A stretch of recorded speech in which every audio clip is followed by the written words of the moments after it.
nun. Kasi mabaho kilikili noon, kilala mo na yun.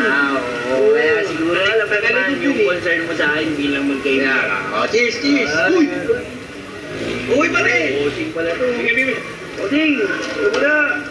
Mga pare, pasensya ka na din sa nangyari sa nakaraan. Nagkaroon lang kami ng hindi pagkakaunawaan. Nadaan lang namin sa init na ulo, kaya nadami namin kapatid ko. Kaya pasensya na ha. Pag uling... Pasensya na kayo, abutan mo na kasi babos na. Wala kayo. Hindi, pasensya na rin kayo kasi syempre kami gusto lang naman namin maging maayos yung takbo ng buhay namin. Bigla kayong gumaganon, wala namang ginagawa sa inyo yung tao, pinapatigil lang kayo. Ako rin, humingi rin ako ng pasensya. Sumigaw ako nun, bumibili. Sige lang. Yun. Salamat ha. Sige sa inyo na to, baka kulang pa, pasensya na kayo ha. Basta, pag nakasalubong nyo ulit kami o kung ano man, wala nang problema ha. Oo, libre na kayo dito sa palengke. Oo, Totoo? Sagot ko yung kanan ba ito? Puro kanan. Kaliwa ang akin. Sigurado kayo ha? Salamat ha. Pare, sorry talaga. Pare, pakis ka. Pare na Diba? Okay na. Ginabi na tayo. Kailangan maibalik natin ito kay Manong kasi sigurado baka singilin sa atin yun pag di natin ito naibalik agad.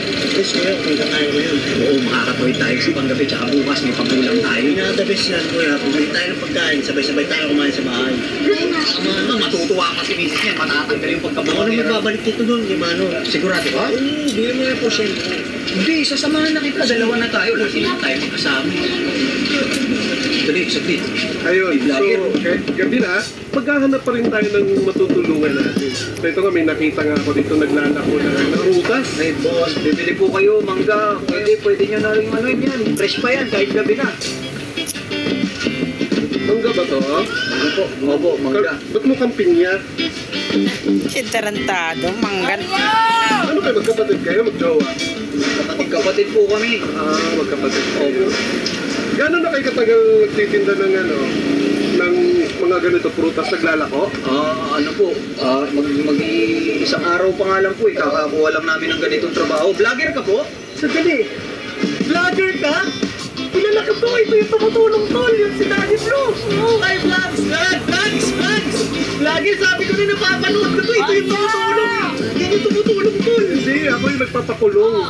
Ay, hindi, joke lang. Hindi, gusto ko lang malaman. Bakit kayo naglalako? Anong dahilan? Eh, syempre po, kasi kami kapatid, hirap ng buhay, tsaka gusto ko rin po mapag-aral yung kapatid ko eh.